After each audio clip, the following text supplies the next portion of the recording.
Yeah, what's up, everyone? Welcome back to the Finest United podcast. I am your host, Lenny Bradley, and I just want to say thank you once again to all of the supporters. You are absolutely great. Everything that we've been putting out, you guys have really supported us, and I couldn't ask for a better audience. Just to tap into the social media platforms, you can find us on Finest United. That's going to be on YouTube. That's going to be on Instagram, Facebook as well. Please like, subscribe, and comment on our YouTube page as well as our Instagram, just so that you stay updated and we could get other guests on this show so that we can provide great value to you guys. Just keep the subscriptions and the views and all of that stuff coming on Apple as well. It really helps us out. You know, the main thing is we want to make sure that we could bring value to you guys as listeners, and we really appreciate you once again. So our last podcast was with my man Aaron Lohman, and he's back. That's how good it went. But and from us talking, he kind of, put a battery in my back to get these other guys that are on here with us today. We definitely have a star-studded episode. I thought it might be really good, especially with everything that's going on right now in the job and the climate, to get these guys on and kind of talk about today's topic, which is managing health and wellness while on the job. I'm going to let these gentlemen introduce themselves. I'm not going to do all of that because I just want to. They're good. They're good with the introductions. I heard a little doubt in your voice when you guys talked about us having us on the show. I didn't appreciate that, man. Not at all. I name drop the hell out of you guys. I always do though. He's like, I don't know if they'll do it. Yeah, listen. It's very humbling to have you guys on. When I first started, when I first started this podcast, I said if I can get Mike Cunahan, Aaron, now I'm introducing you guys. But if I could get Mike, Aaron, and Jay on one show, like I put that in my head. I said if I could make that happen, it's a blessing. And now it's here. But I'm going to let you guys introduce yourselves, if you don't mind. Well, what's going on, guys? Mike Cunahan. I've been a cop for, going on 14 years now. And rookie. Yeah. It's weird to say that. I still feel like I got like 5 years on it. I'm still, dealing with some stuff. But, hey, we're here. We're grinding. I got 6 years left. Yeah, man. Clock's ticking. You want me to go? Yeah, go ahead. Oh, yeah. Jay Lacayo, the real Jumpman Jay. Been on the job 16 years now. I'm on that countdown clock as well. 4 left. I don't think I'm going to stay a day later. I think I'm with you on that. Yeah. Mm-hmm. And, I'm just happy to be here, man, next to a great group of guys. And hopefully we can, add some value to the show, Absolutely. What's going on? Aaron Lohman, a.k.a. Huge Fat Loser. I have the smallest arms in this room right now, these two guys. But, listen, I'm super pumped to be with these two dudes. Like, these are two dudes I look up to, admire. Like, no joke. Mike paved the way for a lot of us who are on social media, all that stuff. True indeed. And Jay's just awesome, man. Like, me and him, we rap all the time. Like, true. Yeah, for real. So, and I have 14 and a half years, Mike, so rookie. Me and you both. Yeah. Me and you both, as we talked about before. Now, what I want to say is nobody in this world has everything figured out, and everyone has their own situations, but these men here, they definitely have paved the way to show us with such a demanding job physically, mentally, and emotionally, there's no excuse for not taking care of ourselves. No matter what, they have made the time and the effort to make sure that they're on top of their games. And that's why I brought these guys on, because I think it's very important to have balance in this profession, because if you don't, you will break down. So that's what we're really going to deep dive into today. And is this the first time you guys have been all together on a podcast? Yeah. Yeah, first time. I think the first time I met Aaron was at the first Fit for Duty with Mike. Yeah, and then me and him did a podcast together, but like Zoom. Yeah, it was Zoom, man. COVID-19 style. Oh, yeah. Me and Jay did a couple together recently. Yeah. Okay, so this is the first time with all three of you guys. That's correct. Yeah, collectively on one show. That's amazing. Yeah, man. Man, thank you once again. It's going to be dope.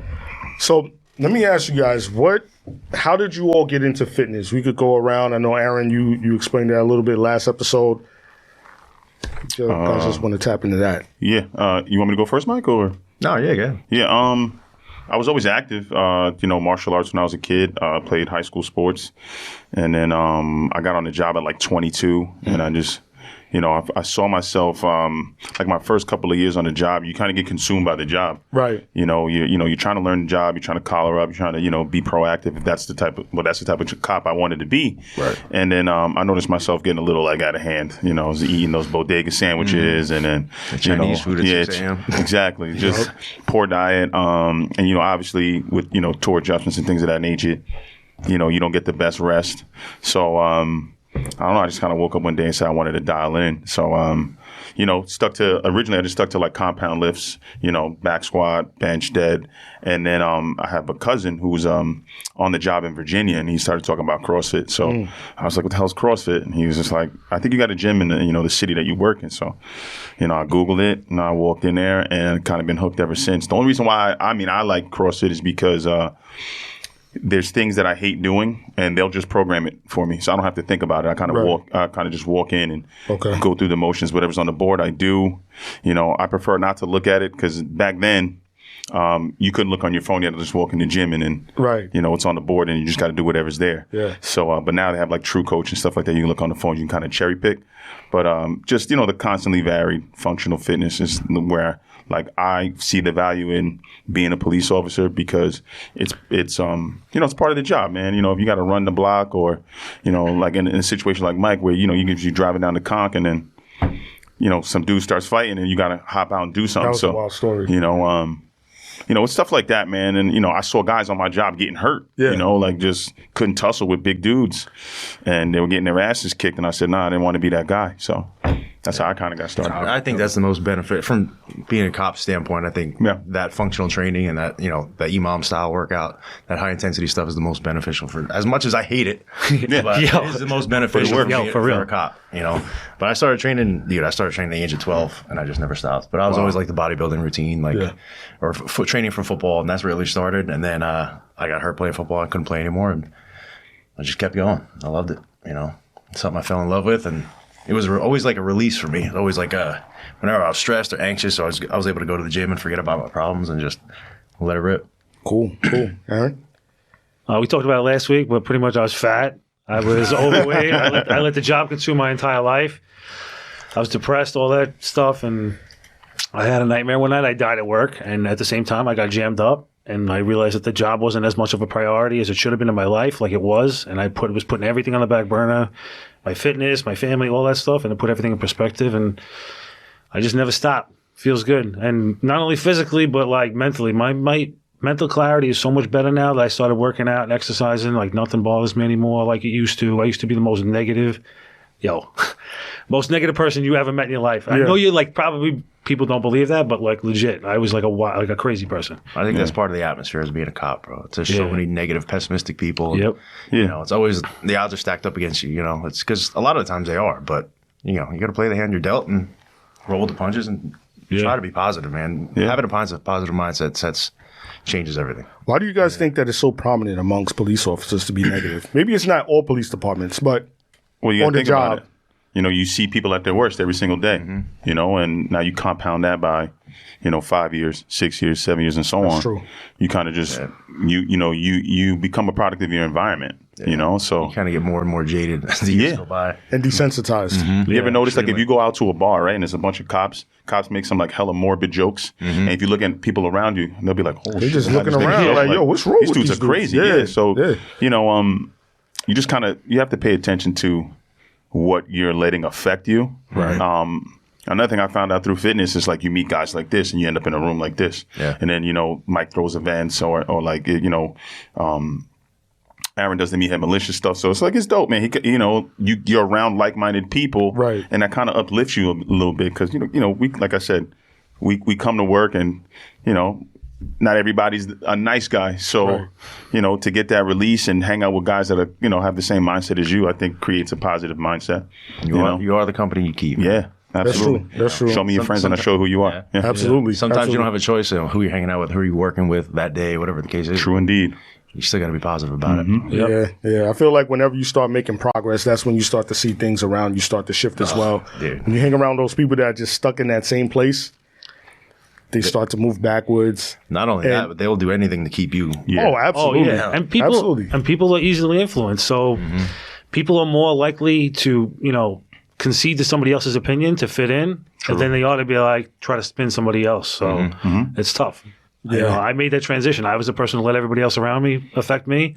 Now I'm the guy pushing back on everybody, Yep. Yeah. I mean, at first you want to fit in, dude. You want everybody to like you. You're the new guy, and then you kind of find your lane, and you stay in it, or you fall victim to your surroundings. Yeah. And how much do you guys feel that the fitness aspect actually translates to the wellness and the mental? No, dude. I mean, there's studies that show, Oh, yeah. Working out is almost like taking an antidepressant. You know what I mean? It produces the same endorphins and all the chemicals in your brain, and the benefits mentally, forget physically, mentally are almost endless. Absolutely. I get more. Listen, the physical benefits have been awesome. My physical transformation is great, but my mental transformation is way better. And every day for me, like, the major reason I go, listen, if I miss a week, fine. Physically, nothing will change, but mentally, my week and my day is just so much different. Like, just going out and accomplish something for that day and getting it done, like, you feel so much better. Right. Yeah, I need that endorphin high, man. Yeah.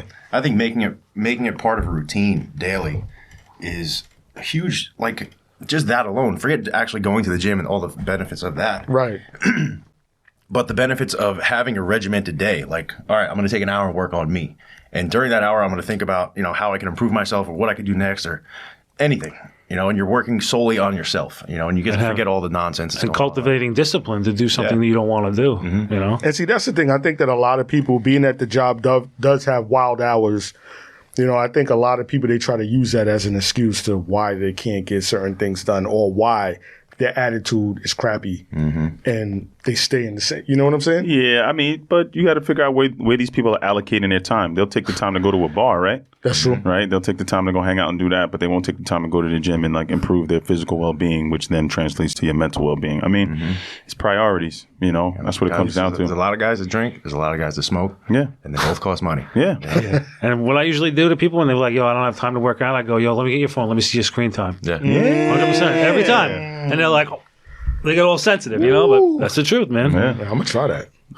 Yeah. Not about working out. Listen, you guys, after this episode, I have no excuse. Like, I feel like fading to black right now, being surrounded by you guys, y'all cut up and stuff. But I agree. I think it's all about prioritization. And as I spoke about on one of the past episodes, I feel that a lot of people, they'll sit down, they'll watch Netflix for hours. Netflix and chill. They'll sit down and they'll watch a bunch of movies, but they won't put any type of investing, or they won't invest in themselves mentally. They won't invest in themselves physically, and they'll just blame it all on the job. Because it's hard. It's hard to wake up every day and do it. Dude, that's the problem. There's a quote. What is it? Don't work 8 hours for somebody else and not work for yourself. Yeah. Work for yourself, Yeah. Dude, I mean, most people took the job because they want to help people, right? Everybody has a generic answer. You put so much time and you prioritize helping everybody else. And working and working for the city, and you put yourself and your mental and your physical health and your family on the back burner. That's why there's so many police suicides, there's so many divorces. Yes. So many mental health issues is because everybody's neglecting themselves. Yeah. And those two things that you mentioned are things that I definitely want to talk about in this episode, because I feel like amongst our job, it just runs rampant, really rampant, especially in times like right now. How are you guys how are you guys holding up with what you feel is about to happen out there? Oh, dude, there's just bracing, man. Yeah, it's gonna be a long summer, I think. Yeah. I mean, me and Mike were talking about that. Like, it's gonna be a long summer, man. Yeah, long summer. Brace it. Take it one day at a time, like every day, and then like you just gotta make sure that no matter what happens, you still make that time for yourself, and you don't let it change the person that you are. Right. You know what I mean? Like there's gonna be all this shitty stuff. Just don't lose yourself. You can't lose yourself in it. I think it's important to stress that I feel like everybody has this like underlying sense of anxiety right now. It's not just you. Yeah. Oh, yeah. Everybody gets into like a funk where it's like, oh man, my whole summer's gonna be ruined. Something I'm that's not gonna coming. be able to go on family vacations. I'm not gonna be do this, whatever. It's everybody feels the same. So especially after last year. Yep. Everybody's thinking that it's going to feel exactly the same. It's gonna be worse. I think so. I think so. Yep. Everybody's tense. You know, nobody wants to plan any vacations, like you're saying. And, you know, I think that right now, with what's to come, it's very important to be able to sit down, focus, plan out as much as it is that you can so that you can have balance in your life. Because if not, you're just going to go insane. You're going to go absolutely Balance, that's the key word, man. You got to make sure you have that balance. Yeah. You got to find time to allocate for you, you know? Right. And get that release from whether it be the gym. I mean, obviously, best bet would be to be the gym. You get your most bang for your buck for like working on you. But it's important to have hobbies like outside of the job, you know? Yes. Even outside of the gym. Like I enjoy fishing, just being outside and Yeah, camping you and doing catch all some that crazy stuff. fish, man. I saw you with a couple sharks and all that. It gets crazy out there. It's the outdoorsman right there, bro. I tell people that all the time too. Like when I go talk to roll calls, like, yo, people think that like I only care if you work out. Like I don't care if you never lift a weight in your entire life. Just find something outside this job. This is not your life. You have to. You just have to find. I tell people, yo, take up finger painting as an adult. Just something, else, man. How do you break through to these guys? Because I feel like another thing is a lot of guys are very stubborn. They just want to stay in their ways. You can't really help them until they get to the point that they feel, all right, it's time to transition, kind of like you, right? In a group atmosphere, it's super tough. Cops obviously have that mindset, but when I catch guys one-on-one or I have a conversation via message, I've had the ability to change a lot of people's minds, which, you know, is good. That's how it usually happens, like off to the side. Oh, they won't do it in a group. How many people I've had mock me, you know, in groups? Yeah. And then they'll DM me a couple days later. What are you talking about this? Yeah. That happens all the time, man. I just feel like they're scared to come forward. They don't want to fit in. That's it. Right. You know, and at some point, you they gotta gotta be afraid, not afraid to fit in, man. Right. You're gonna be the odd man out. So you and I, we have 14 and a half. You have what, 14? I'm coming up on 14. Coming up on 14. Coming up on 16, right? Yeah, coming up on 16. Yeah. Now, is this something that you guys had to figure out? Obviously, with you and I talking, Aaron, from the time that you came onto the job to now, how much do you think that you have progressed as far as being able to balance your health, your wellness? I feel like I'm my best self right now. As far as like in shape, mentally, physically, spiritually, I feel like I'm my best self right now. Because I took the time. There was a point in my life where I was like super miserable, and I needed something to get me out of that rut. So, you know, did some like mental health stuff. Just like, you know, I sat down, I spoke to somebody, and you know, they kind of got me on the right track to figure out like, all right, well, this is what you need to be doing. You need to be working on yourself, and you know, some just like, you know, deep down looking at yourself, figuring out where the problem is. Because what happens is a lot of people, they want to point the finger at other people, but they don't look at themselves. So you can't help anybody, or you can't be of any value to anybody else if you can't really help yourself. So, you know, I started within myself, and then kind of started to change from there. And I just try to change different things in my training. Like if I sucked at running, I just threw in some more running. Good for you. I mean, Do you have any I times need to I get do the that, question, man. hey, how do I improve my mile and a half time? You run. You just run, bro. Yeah. You do the things that you suck at, because everybody will double down on the things that they're good at, but they'll go above and beyond not to do the shit that they suck at. So just start doing that. You know what I mean? And that shit builds character. I remember once a week I would do these like shitty ass like hour workouts, and it was all movements I couldn't fucking stand, like burpees on the assault bike, or, you know, shit like that. And just, you know, like a 60-minute AMRAP, or just meant like callousing your mind. Right. You know what I mean? And just getting to that point where you get uncomfortable with the uncomfortable. And then after that, life is easy, dude. You know, if you can sit there, do a shitty workout once a week, and somebody says something to you on the street, it kind of just rolls off you. You know what I mean? You just got to, you know, prep your mind, and then the body kind of just follows after that. That's right. That's right. And I think that's kind of ironic, because I feel that for most people that are on the job, that the more time goes, the more lax you get as far as taking care of yourself. And for you guys, I feel like the more time has gone up, the more you have been taking care of yourself. You know, you're probably at your peak right now. Oh, yeah. Listen, I feel I'm the best I've ever been, but I'm not satisfied. You know what I'm saying? Like, always improving every day, no matter what. The day you start lifting, you'll never be satisfied. Yeah. From that point on, you're never happy. Yeah. You know? How about you? I think as a whole, I'm good right now. You know, like I'm not in the best shape I've ever been in, but my life as a whole is the best it's been. You know, healthy relationship. I just bought a house, a dog. Congratulations. Car. Everything's going good. Nice, you know, nice. I'm not going together. Yeah. So, I mean, it's about allocating your time. It's not all about the job, and it's not all about the gym. I'm doing stuff I enjoy. I'm with somebody I care about. I have a job. I have a good position on my job, and things are going well. Yeah, I think that's the key too. I think it's all about what your why is. You have to know why you're doing what you're doing. You can't just look in the mirror and say, oh, all right, I want to look like this, I want to look like that. Even mentally, you have to know. You have to set a goal. You have to focus on it. You have to focus on who it's for, and then go from there. I think it makes things a lot easier as opposed to trying to look like somebody else, be like somebody else. You know what I'm saying? Now, what is your whys? What makes you keep going? What makes you keep striving? Oh, man. See, I always wanted to. The gym was always a way for me to improve myself. Even when I didn't have like a direction, the gym, I knew I would get better somehow if I just kept showing up to the gym. Yeah. And it just kind of morphed into something else, you know what I mean? And now it's like I put myself in a position where people are like kind of looking at me for like motivation and some kind of inspiration. And I feel like they're looking at me and I don't want to let them down. You know what I mean? Yeah. Stole. I agree with that too. For real, like I don't want your story is hands down the most inspiring story. No,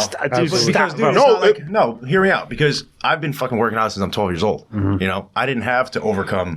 I wasn't 425 pounds. I've been 200 fucking pounds my whole life. To maintain that discipline for over that time period. Maintaining it is easy, bro. Losing it and then building back up is hard. Well, I mean, your dream.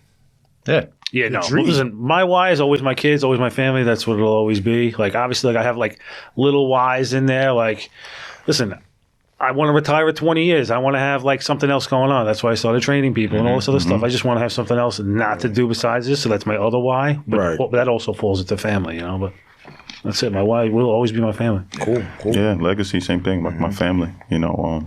At some point I'll be a father, and I just want to be a good example to them, and and just other human beings that have been around me. You never want to be the guy that someone brings up in a conversation. It's like, that guy's a dick. You want to be a guy that was like fair and treated people like they were supposed to be treated. It's very simple to be a good human being. Right. I think it takes more energy to be a shitty person than it does to be a good human being. And then it's just kind of like putting things in order, making sure that you have some kind of like a system, I think a lot of people kind of go through life like a plastic bag in the wind, man. And then when they see somebody else doing good, it's like, well, why the fuck is he doing so good? Yeah. He's got a routine. I look at guys like Mike, I look at guys like Aaron, like they got shit lined up and they do things a certain way. So that kind of pushes me to kind of stay on that type of line and figure out like, all right, well, if these guys are doing it, I can do it. But most guys don't look at it like that. They'll start hating on dudes for no reason. Yeah. You know what I mean? Like, weak. Yeah, it's weak like in the mind. Because if you really think about it, I think they're just, when it comes down to when somebody else hating on somebody else, is because it's them pushing their like insecurities out on them. You know what I'm saying? Because somebody else's shit is lined up like, they're thinking in their brain there has to be something wrong with it. We all have insecurities. We're all messed up in some shape, form, or fashion. Yep. But if you figure out a routine or a system, you kind of deviate from that. So just get your shit together, you won't have a problem. So, dude, I'm guilty of that. I've been guilty of it. As soon as I made that change, my fucking life changed. Yeah, dude. Yeah. Like when you and I had that conversation about manifestation, bro. Oh yeah. I mean, I've always been that type of person, but to hear him say that and kind of co-sign it, I'm like, all right, well, I'm not crazy. Yeah, tap into that a little bit. I mean, I was always the type of guy that was like, oh fuck this guy. Why is he doing so good? Why has he got this? Or why has he got that? What's he doing? But if you change your mentality and you're like, if you change your mentality and be like, yo, if this guy's doing it, I can do it. Yeah. Good for him. What's he doing? How could I pull information from him or, mirror what he's doing or do my own version of it or something? Yeah. And you got to have a positive mindset and figure out what you want to do and just go fucking do it. Yeah. Right. Simple. It's that simple. And be positive, man. Dude, it's all like hippie talk, like, I'm going to manifest this and good karma and good juju, putting all this positive shit. That shit is real, though. But facts. It is real. As stupid as that shit sounds, trust me, it fucking works. It works. But it's so hard, though, because, like I said at the beginning, I feel that so many people are negative. I feel like there's more negative people than positive people. Because it's especially easy. on this job, bro. You're surrounded by especially negative. on this job. He just said it's easy to be negative.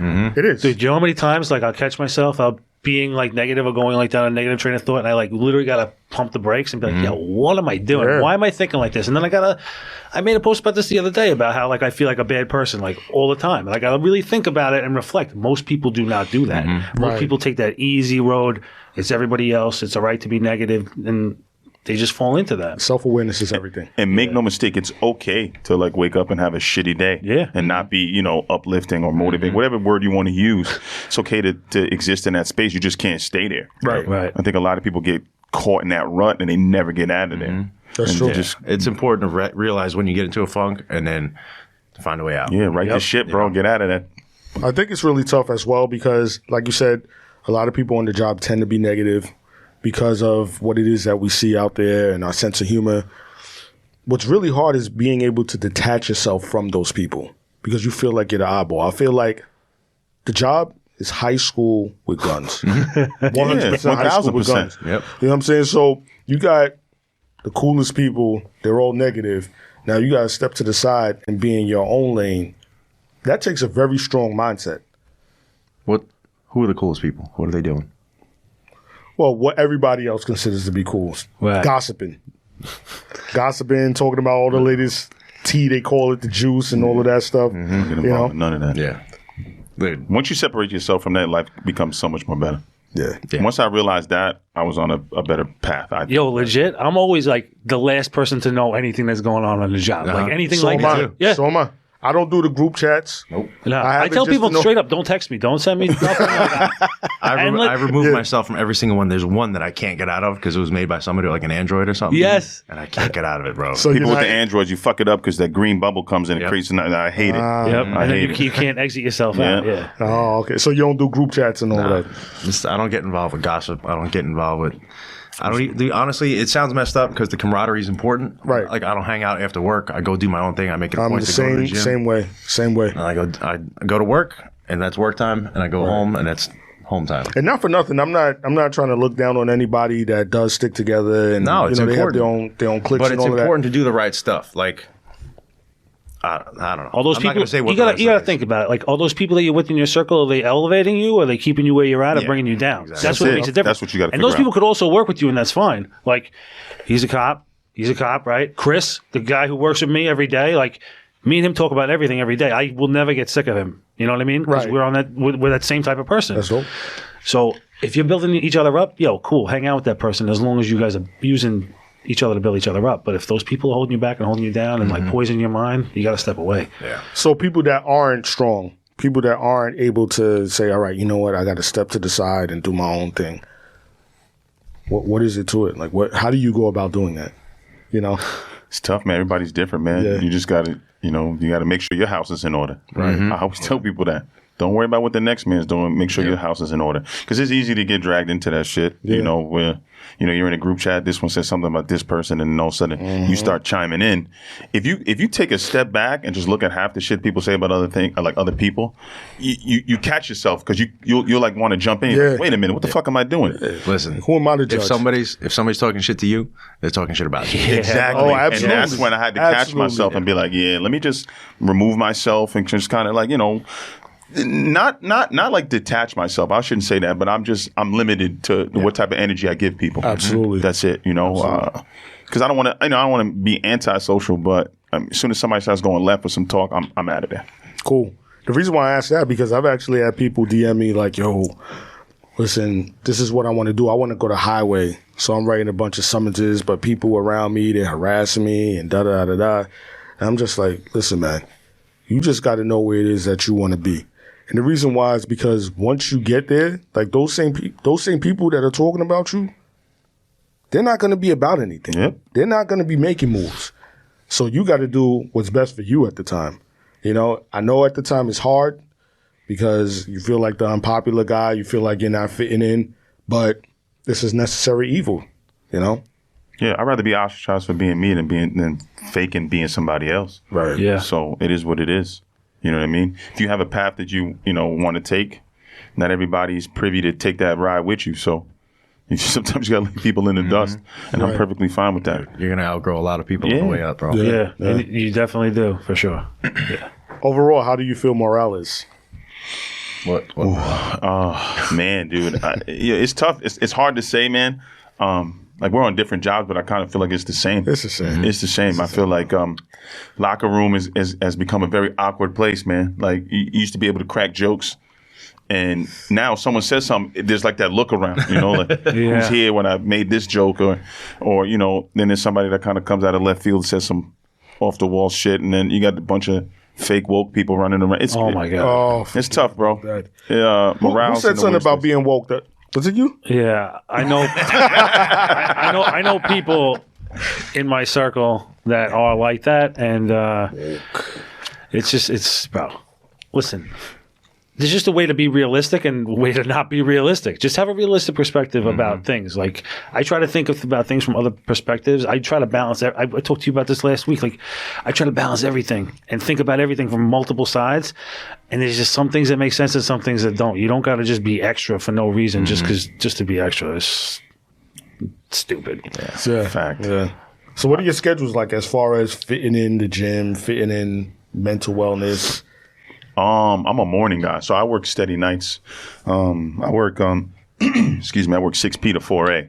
So I usually get home from work, I knock right out. Some people can't go straight to sleep. I can. I knock out, then I kind of like wake up. I wake up around like 9:30. I don't sleep very much on the days I work. But yeah, I wake up like 9:30. I do the same thing every morning, and it has helped me exponentially. So I'll wake up. I have this little like journal that I have, super simple, and it's I'll write a quote in it, and then you know I'll do it's one quote, and then I kind of gauge how I'm feeling when I wake up, and I'll just write that shit down. What journal was it? I just got a blank memo book. Okay. I didn't do that gratitude journal. I have that, but I just this is just something I kind of came up because I'll write everything I do during the day in it. So if my workout felt great or whatever, I'll write down the workout, put it in there. I use a self journal. Okay. It's a 13-week journey. It breaks everything down. So at the beginning, you put your 13-week goals, and then from there, you put in your weekly goals every week. Got you. And then daily. Yeah, so that helps out a lot. It gives you some direction. So this is the only reason why I even do this journal is it holds me accountable. Absolutely. So you know, like I said, I wake up, go through, write down whatever, hit my workout, throw that in there, and then I give myself a moral report card at the end of the day, which that helped me out a lot too because I found myself at one point like quick to anger, like quick to snap on somebody, and I had to like check myself. Like, like, so what happened on this day that made me feel this way? Well, I noticed all those days I woke up, I wasn't really taking self-time. So I would, a lot of people wake up and they roll over and they grab this thing, they grab their phone. And that right there can change the whole trajectory of your day because now, absolutely, for instance, the Minneapolis situation. You roll over and you start your day with that, your whole day's fucked. So you kind of got to just leave that shit. I don't even put it on the same side of the room anymore. I try to keep it out my room. Yeah, like it's away. So when I wake up, I don't roll over and just the first thing I'm doing is that. I kind of stay in the book and then, go through my little quotes and make sure my mind is right. And then I hit my day. Yeah. And then at the end of the day, while I'm driving home, I got like a 20-minute commute, decompress, evaluate my day, figure out what did I do good, what did I do bad. Just holding myself accountable. It's funny that you say that because I used to keep my phone right next to my bed along with my Bible. And it was to the point where I was touching my phone, picking up my phone before opening the Bible. Yep. So I put that on the other side of the room, the phone on the other side of the room to the point where I started leaving it outside so that I wouldn't be tempted. Because there would be times I'll open up my Bible and I'll be looking at my phone like, oh, am I missing this notification? Am I missing that notification? I was like, yo, let me keep that out. Yeah. So I think that's a strong Put it on Do Not Disturb. That's what I started doing. And that's like a new thing for me this year. Just, as soon as I hit the crib and I'm getting ready to go to bed, Do Not Disturb. I don't want to. You don't want to be bothered. You really got to tap into yourself before anything else. Too many people are connected to the outside world. And that's how you end up getting influenced. And, your mindset starts to change a little bit. Yeah. Because think about it, right? I mean, your timeline is full of half good, half bad shit. But what do we tend to focus more on? That bad shit. Yep. And that's what's most entertaining. Yeah. That's the one. Unfortunately. Yeah, it's true, though. Well, how about you, Aaron? Your routine? 4:30 a.m., my alarm goes off. I'm going to bed at that time. I get up, I eat, I pack my meals for the day. I get in my car, take my pre-workout, go to the gym. I try not to touch my phone until I'm like doing cardio. This way I rush through my lifting, do my cardio. Then I get on the train, take the train to work, take the subway downtown, work. And then on the way home, usually I write. Like I'm trying to write a book. So I'm doing that on the train. And then when I get home, I do some of my personal training stuff. And then usually when I get home, I usually only try to take an hour for me. And then the rest of the time is family time. That's it. Gotcha. Cool. My day is very boring. You're right. You're right. No, I mean, it really is, man. I wake up at like 3:30, 4 o'clock in the morning every day, drive into work. I have like an hour commute, do the work thing, eat the same shit every single day. Actually, somebody had made a comment, like, how do you eat the same thing every single day? I'm like, it's just what I do, man. I mean, not days where I mess up, but whatever. Gym every day after work, hour drive home, and I go home and it's home time, dude. And I'll answer some emails while I'm home, spend some time with the girl, the dog, and go to bed by like 9 o'clock because I got to be up at 3:30, 4 o'clock in the morning. So how much time is that you're spending with you, the wife, the dog? I don't know, I usually get home a few hours, 3-4 hours. Oh, that's great. Yeah. That's really good. She works nights, so it's like we see each other in passing for a couple hours, and that's it. Excellent. Now, you guys are very prominent on social media, right? How much does that influence your daily lives as far as the positivity, as far as the negativity, as far as your routine is concerned? I feel like in order to grow a decent following, you have to be very tapped in. You have to give a lot of thought into what it is that you're posting. I mean, you have, 180, like 12 million. Right. He got that blue check too. Yeah. I lost, man. Once I got into a period of time where I started talking about more cop stuff, and I literally lost 10,000 followers. Really? Yeah. That's crazy. So Unreal. That's what it is, man. So how do you balance that? Because like I said, I feel like you have to do a lot of self-reflection, figuring out what it is that you're going to post, come up with content. That's not easy. I don't think people realize how hard that is. It's not. I don't know about these guys, but I just kind of figure out a little system. And then if there's days where I won't post. If I don't feel like it, I won't. If I need to dial it back and make sure I'm good, then I do that. That's right. That's just how I do it. I podcast and I do all that stuff as well. But if I feel like I need to walk away, I just walk away, man. Mm-hmm. This doesn't define me. It's part of who I am, but it doesn't make up me as a whole. It's created a lot of opportunities for me. As far as contracted work and like side gigs and things of that nature. I use it as a tool to help me and connect me with other positive people. But if I don't feel like being on it, I won't be on it. I don't force myself to do stuff I don't want to do. Yeah, I have days, weeks where I won't do anything on there just because I get so frustrated. It's such like a toxic place, man. It is super toxic place, bro. Especially being a cop, dude. Yeah. You get people from all over the world talking shit to you, literally all over the world. And according to some of these people, I'm a racist white cop. I fit the mold. So I'll do you one better. So he'll get that. You're a racist white cop. I'll get the sellout. Yeah. I'm not black enough. Yeah. You know what I mean? You're not black, you're blue. I get that. You know what I mean? I'm pretty sure you get the same stuff. Of course. I know you've had issues with family members, right? Yeah, absolutely, man. Friends. Having just conversations. And then there was an issue about the blue line flag, man. And so my family's like split. It's like military and police. And then there's like a couple sprinkled in perps, every family has, and I remember, family group chat, and my cousin's working out, and there's like a blue line flag in the back, and they're like, "Oh, what's that about? What you mean, what's that about?" Half the people in this group are cops. What do you not know about that? He's like, "Nah, but the Trump flag, the blue line flag." Like, social media and Twitter said this, and CNN. Are you serious, bro?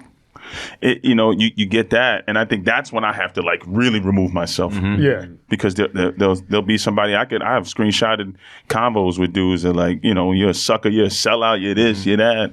Why? Yeah, where I heard that the most was was it June?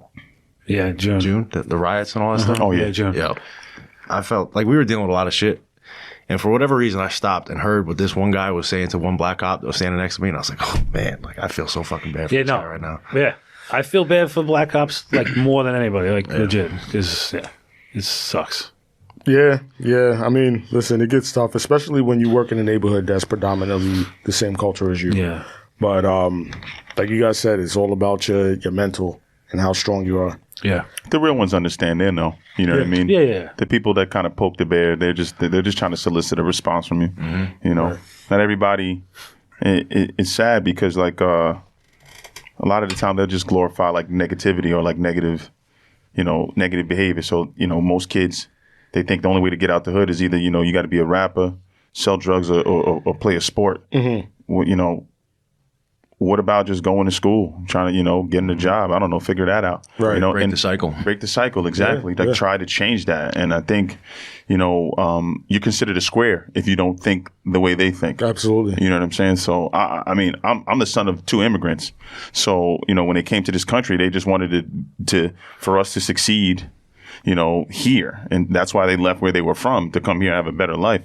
So I had that pressure on me. So I knew that, like, all right, well, as kids, we do dumb shit, but I knew at some point I was like, all right, well, I got to dial it in and get to that next place. I never really wanted to. Dude, a lot of people don't have, like, the nuclear family isn't really what it used to be. It's not. I know you come from a different situation with that. Yeah. But generally. Bro, but I was a perp, like, for real. Like, so I get it. And that's part of the reason why. Most people in that situation, they don't have their dad or their mom or whatever the situation is. Everybody does dumb shit as a kid. Yeah. But a lot of people have their parents to reel them back in and be like, hey, asshole, don't do this. If you don't have that, you're just going to keep doing dumb shit. Mm-hmm. And that's where, by the time you're already introduced to the cops and you're have encounters with the cops, is it the system's fault? The parts of the system are fucked up, but, the nuclear family is so important where by the time cops get involved, man, it's too late. Yep. That's true. Now, Aaron, the unit that you're in, if you mind explaining it a little bit without going in. So what we do is we have a bunch of different people. They have a various array of specialties to try and help cops at least alleviate some of their stress by taking care of their financial wellness. We have a financial planner who also does a retirement coordination. Like, guy's a genius. That's great. There's actually 2 guys that do it. They're both geniuses. Yeah, big, real big. They have myself and Chris who do a lot of the physical fitness and training stuff. We have the peer support program, which is cops in every command who provide resources and let them know what our office has going on. We also have a yoga instructor if you're into yoga. And what else we got?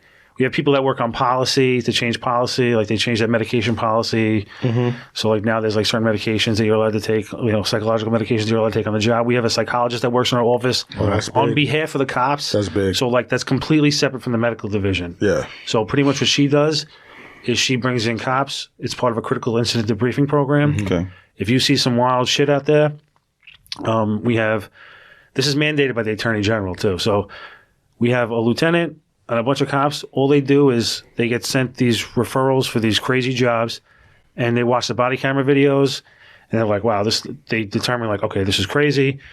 The psychologist is going to call them down. They come in. All it is like a checkup. She, like I said, she works for the cops. Like, I wouldn't be saying that if it wasn't true. I would leave the unit in 2 seconds. Right.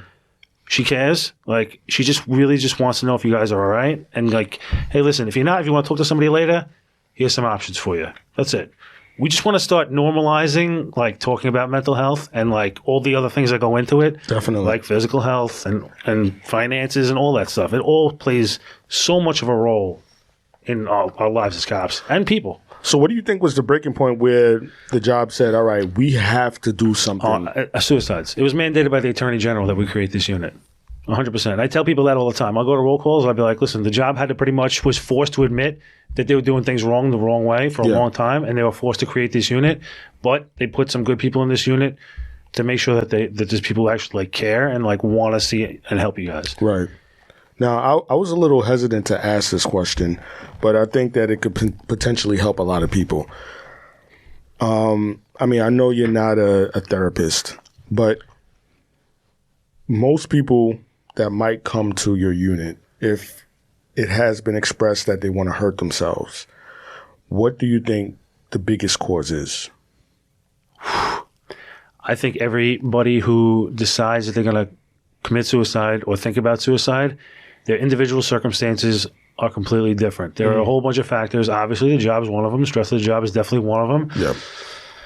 But family is a huge one. Finances is another huge one. And like, to me personally, like, a lot of them are not like taking care of other stuff in their lives that they could be taking care of. I'm not placing blame on them or anything, but I'm just saying, like, if you start taking care of other stuff, like, other things become easier, and you begin to manage your life and manage your stress and all that other stuff. And I think one of the biggest things is the stigma around mental health and policing. Like, it has to end. Like, it has to end 100%.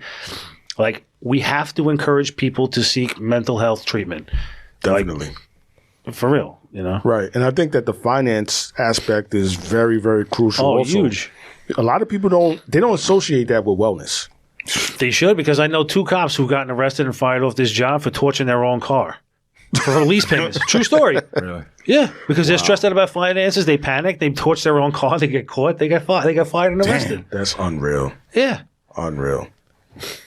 I mean, that's huge. That I didn't even know they did that, which I thought was dope. The finance portion of it, but also too. I mean, I think everybody in this room has enough time on the job where, when we first got on, no one asked you if you were cool after you saw something gruesome. That has changed tremendously. Like last year, we went to a call that was pretty nasty, and I remember my lieutenant calling me like, "Hey, bro, you all right, man? You need to sit down and talk to somebody." And that's the first time I think anybody has done it on the job. Just asked me if I was cool, because it was a gruesome scene, and you know, I was able to kind of like sit with it and kind of go through what I saw and understand, and then you know, I was good. But you never know, man. Somebody on that scene may have taken it a different way, and you know, maybe they're sitting there in their thoughts, and that could take them to a dark place. But I know the last, like I say, like 5 years or so, it has changed where they're more concerned about mental health, and that's huge, man. Because I feel like you have to think about this, man. We see crazy things on a like weekly, sometimes daily basis, and then we normalize it.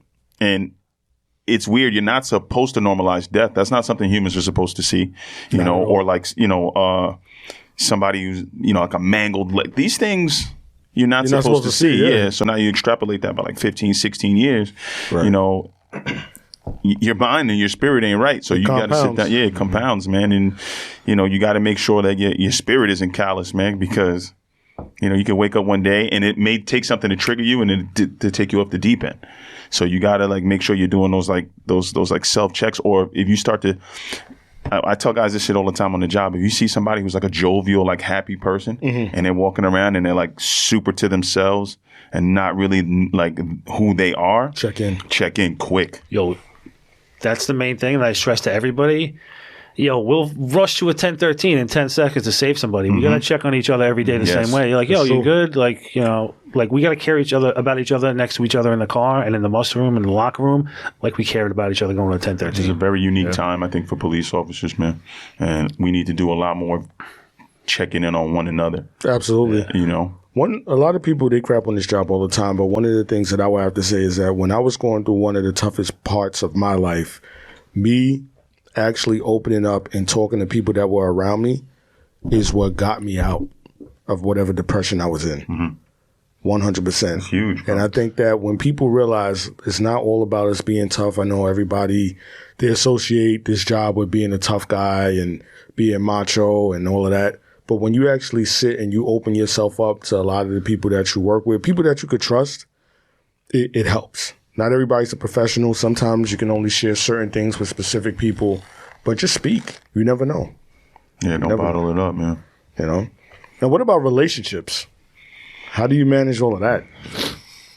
You got to find somebody that's not going to make your life miserable. Yeah, 100%. The job's hard enough as it is, man. So find somebody that's going to make your life harder. Yeah, you know? Yeah.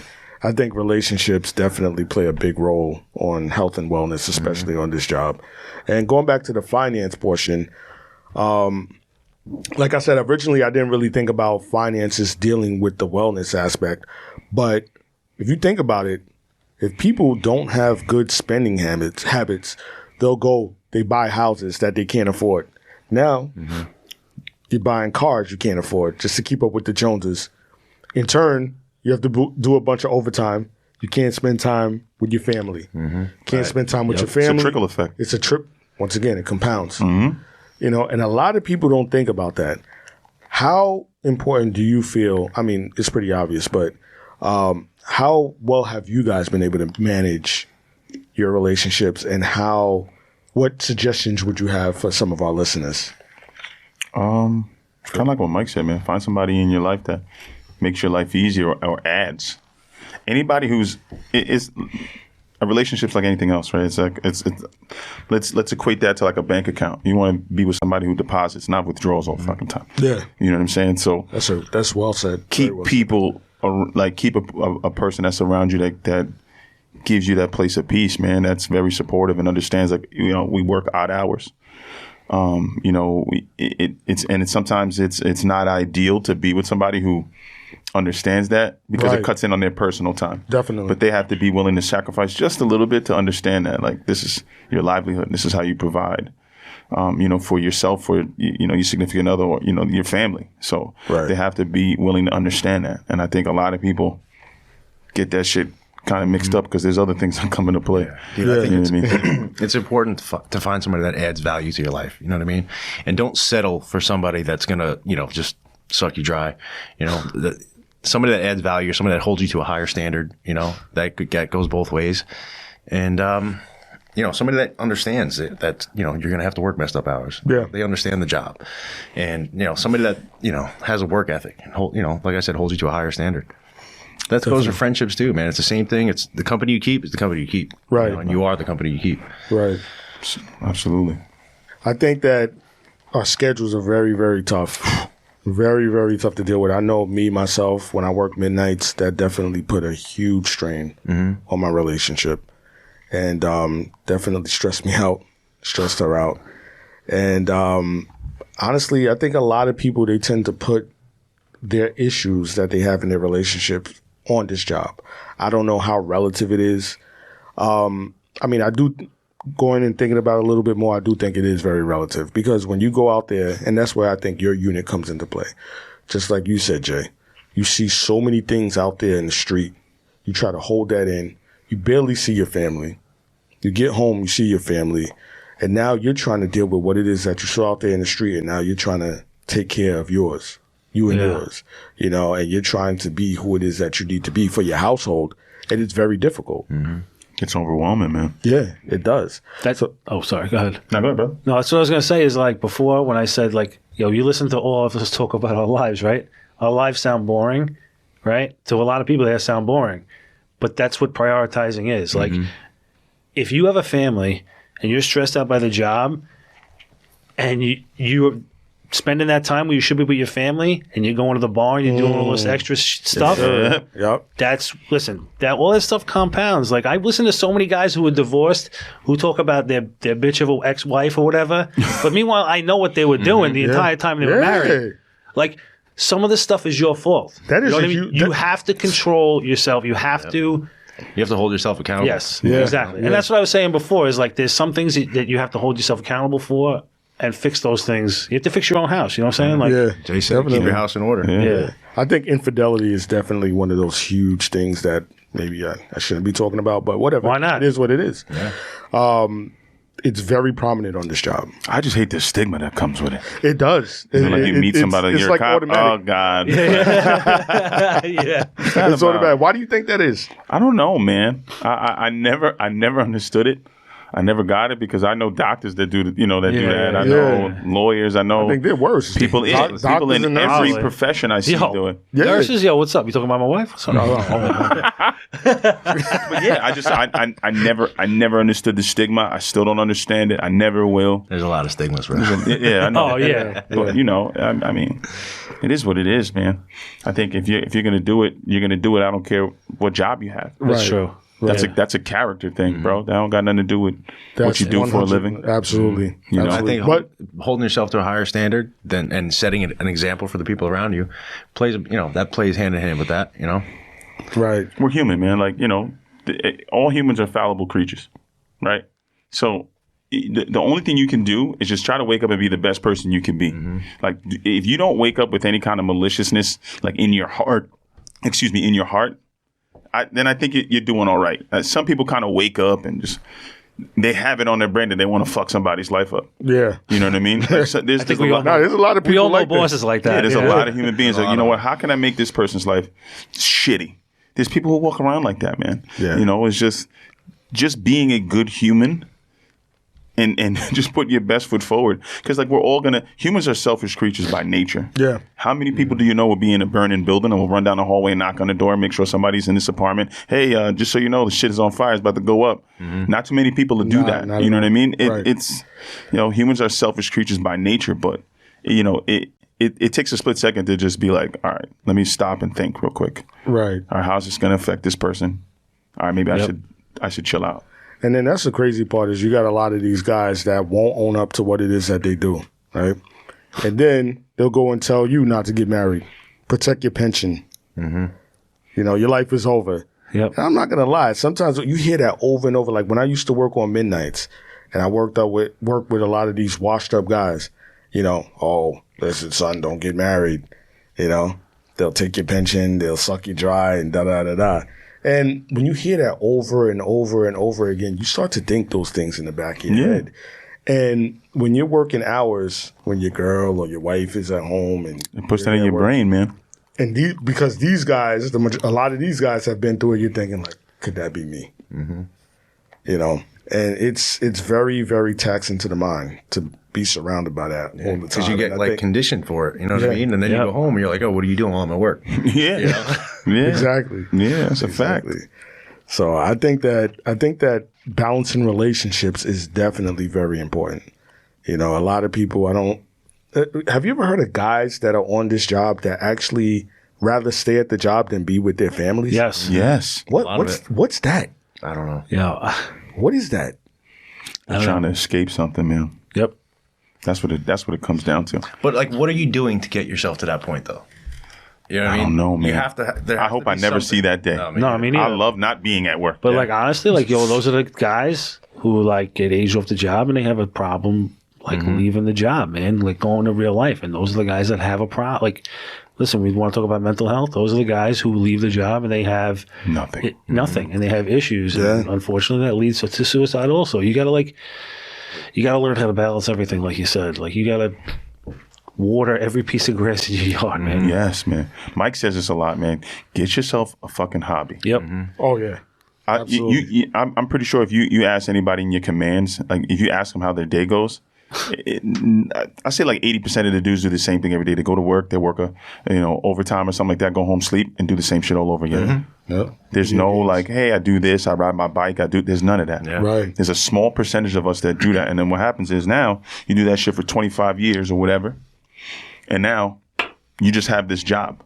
Right. Right. So when it's time to retire, you're just a cog in the machine, bro. They're going to take your ID. Right? They can take your shield, dump it in a box, and somebody else is going to get that. That's so sad. When you simplify it like that, That's what happens. That's why bro. I made that shirt. Just More than it's I love that that's shit, all, bro. That's all you are. You're a in the cog in the eyes of the machine, city, bro. dude. You're just a number. Like I said, the job was my life for a long time, and I learned when I got jammed up that like, yo, like listen, it is not, and they will replace you in 2 seconds, man. And like you need to take care of yourself. Like, love the job, hate the job, whatever your opinion is of it.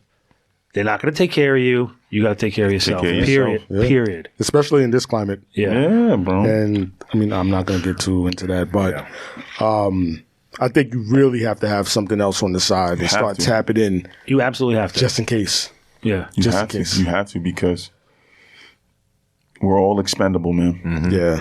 All of us. And then the minute you think you're not, they'll do something to humble you. Yep. Oh, You'll yeah. get in trouble and it'll knock you off that pedestal that you thought you were on. But you Real quick. got to keep yourself grounded, and you can't show that you're doing well because somebody will go out of their way to fuck it up for you. Yeah. Oh, yeah. Trust me. Yep. Yeah. You know? Is that just people in general, or do you feel that? I think it's more with cops. More as a cop. It's thing. people in general, but it's amplified. I think in this it's- profession. I have a whole theory behind this, man. Oh, go ahead. Let me hear it. Let's hear it. Let's hear it. Yo, I think a lot of people who become cops, and this goes into like a lot of things, like how they feel with what's going on in society and everything, and their views on things is like they feel like they became a cop, and what they did, what they chose, was the right path.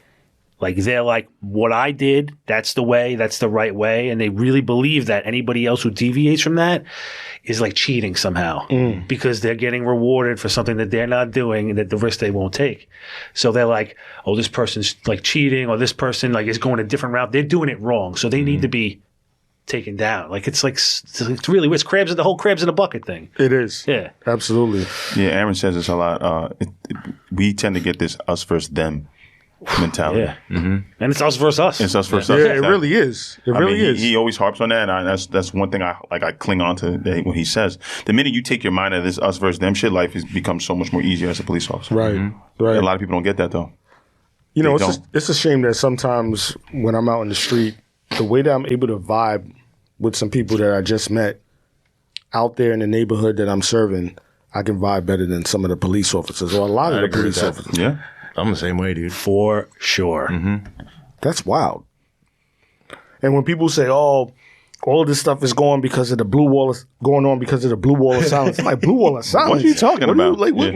What blue wall of silence are you I had talking this about? exact conversation today about how somebody asked me, well, what about the blue wall signs? And I went into a whole thing about, listen, that doesn't exist. A cop will rat you out or like tell on you or make some shit up about you just to get a free donut. Yeah, right? I'm gonna make up a shirt with a wall that's blue breaking down. Yeah. Because there's no It doesn't people exist. that are listening and you're not on the job, all that blue wall of silence nonsense that you heard from the early 2000s back to the 90s, that's gone. It's TV. So cut it out. That's the TV that you're watching, and maybe people that were on the job a while ago that knew somebody, whatever the case is. That's dead. I don't mean to bash. I'm not going to bash cops. I'll never bash cops. Yeah, no. But in the last 14 years, nobody has caused me more headaches in my life than other cops. Oh, true. Same here, man. We're our own worst enemy. Yep. I say that all the time. Yeah. But the thing is, we're not bashing each other. The thing is, we're bringing awareness. Yeah. That's what we need to do. We need to call out what it is that's actually happening in the precincts. And it's not like us sitting here right now is going to change everything. But this all plays into the same thing. Like, well, this all plays into mental health. Like, if you're trying to tear down every cop around you who's trying to do something and trying to elevate other people, like that affects their mental health and that affects the mental health of everybody else around them. Right. So if we really cared about each other's mental health, we should want to see them succeed. And that's how I've always felt about Mike. Like, I've always obviously admired him, but I've never been like a hater of Mike. I've always wanted him to because if he's successful, people who are doing like similar things are also going to be successful. That's right. There's got to be somebody before you. Yeah. Right. There has to be.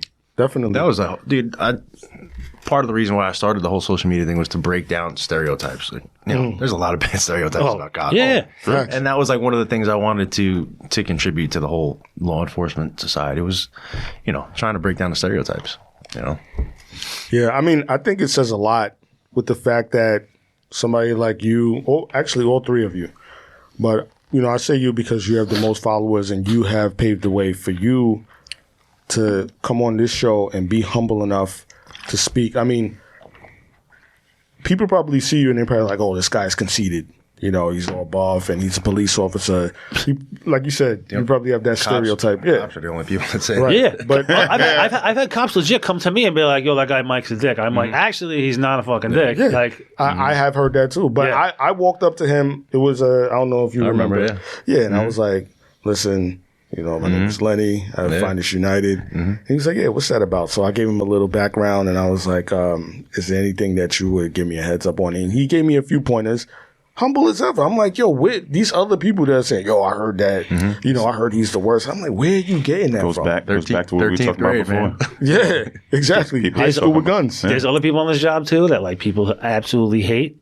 That like I get along with on a personal level. I'm not gonna mention them here because whatever. But like you talk to them person to person, and they're like a normal, regular person. It's just like these things that cops like to talk about each other is just absolutely, it's insane. Yeah. I never go off of what anybody else says. Yeah, no, never. You can't. Because that's their interaction with that person. I don't know under what circumstance it was. We don't know. Or maybe it was fabricated in their brain that this person, looked them off or something like that. Yeah. Right. Nah. I need to be my own judge of character to figure out who's who. Exactly. I mean, for the Fit for Duty that he reached out to me, I was shocked. He's like, "Hey, bro, listen, we're doing this thing. It'd be great if you can come down, help out." I was like, I need help. I was like, "Holy shit!" And I'm like, "Oh, that's dope. Of course, I'll show up." Yeah. He didn't have to do that, Right. He just say like, "Hey, bro, like." it'd be great if you come out. Absolutely. You know, like, and most people, I tell people that story, like, yeah, he really did that. I'm like, yeah, he did that shit. Mike's my guy. You know, it's funny, man. It's just, it's weird. It is. I Same mean, thing, like, create a lot of stigmas, man. Yeah. And like, there's been times where like, he's had something going on and he's like called me or texted me and be like, yo, this is going on. You're in? Well, yeah, I'm in. Like, same thing. Like, whatever. Like, I think people just don't realize that about people, you know, other people like that. Yeah, they don't. And it's really unfortunate because if we did stick together, I think that issues like suicide, they would dissolve. I'm not going to say completely because we're all humans. It would improve for sure, though. I think if we got into more healthy habits, like the platoon, my old platoon, when I worked in the Bronx, we'd go out on whatever nights. A lot of guys would go out every night, whatever the case is, after work. Well, instead of going out to the bar every night, let's go, you know, most precincts have a gym. Let's go work out for an hour. Yeah. You know, knock out 35, 40 minutes, whatever it is. Do that. And I guarantee you that bond will be stronger than going out and drinking at the bar. And you won't hate yourself in the morning. Normalize that shit. Yeah. And that Kick each other's ass for an hour. Yeah, definitely. Trust me. That shit will boost camaraderie and boost morale. And I think, like I said before, the job did something very great with having your unit, the health and wellness unit. But I think something that I thought of is, are you guys familiar with Clubhouse? Yeah. I've heard of it. Yeah, I'm on there. Clubhouse. You're on Clubhouse? Yeah. Okay. I think what would be dope is if we had somebody like the three of you, and even myself, to get on there and actually speak about some of these issues with other police officers. I would. I don't know how it works. I'm on there every Monday morning, man. Yeah? 11 o'clock. There's a kid out of VA. He has it's called One Less Org. His name is his name is Dylan. What's that about? It's basically it's like a suicide prevention Really? non-for-profit. Yeah. Okay. He's a solid kid. Young dude's like 28. You know, kind of put the wheels on the ground, got it going, and then you know, he created a forum where like every Monday, 11 o'clock, there's like a guest, and we kind of go in there, and there's cops from all over the country, man. And Oh, really? Yeah, and they talk That's about pretty mental cool. health. They talk about It's cool, man. Have you put this on your social media so other people? Yeah, can he'll see like tag me. Like if I go on, he'll like tag me. Yeah, Right. and then we got Frankie from Reps for Responders has jumped in on a few calls, and just cops from all over that kind of do the same thing that we're doing. Right. The suicide awareness and just allocating resources to cops who need it. Yeah. Like this is a place where we can kind of sit down, have these type of conversations, and people actually benefit from it because you'll sit there and there'll be a therapist in there from wherever. Like we were sitting in a room one week and there was a bunch of guys from when the Capitol got stormed, man, and they were talking about what the hell was happening. Wow. And I was like, holy shit, man! Like they needed to be in that room to talk about it, and guys were sympathetic and you could actually hear it in their voice, man. Really? I think that's a great platform if it's used for the right Absolutely. things. You know what I'm Absolutely. saying? But that idea sounds dope, man. It's just if we could sit down collectively and get that done, I think that'd be great. Yeah. For those that aren't familiar with what Clubhouse is, Aaron, you said you're not. I have no idea. People think that I know about technology because I have an Instagram page, but I'm really stupid. Like I'm serious. No. Well, Clubhouse is pretty much a platform where you can create a room and it's full of moderators, and you'll have a specific topic that you speak about, and you can actually invite people into the room to hear the mods speak about the topic. And the people that are in the room, they could actually come on the stage, if you want to call it like Jay. And they can, tap into whatever the topic is, ask whatever questions, advice. I think it's a very great platform, especially for us in law enforcement, and especially for guys that are leaders in law enforcement like yourselves and on social media, so that the average person, we're all average. We're all human beings, like I said before, but so that people that might feel that guys like yourselves or myself are out of reach, they have that platform to tap in and speak to us. Oh, that's great. And I think that helps normalize things. I think that can help normalize things, and people won't feel as tense with maybe DMing you or, it's an opportunity to talk in a group together. Okay. Yes, we should definitely look into that. What do you think, Mike? I'd be down for that. Yeah, for sure. Cool. I'm always going to say yes. I force myself to say yes to everything. That's something that I had to work on because Yes, I would man. be like, oh, I can't do that. No. And I have like to stuff work like on this, that. dude. I gotta My work on palms that. still sweat. Like I Yeah, get nervous me with too. shit like this. But forcing myself to do stuff like this and to do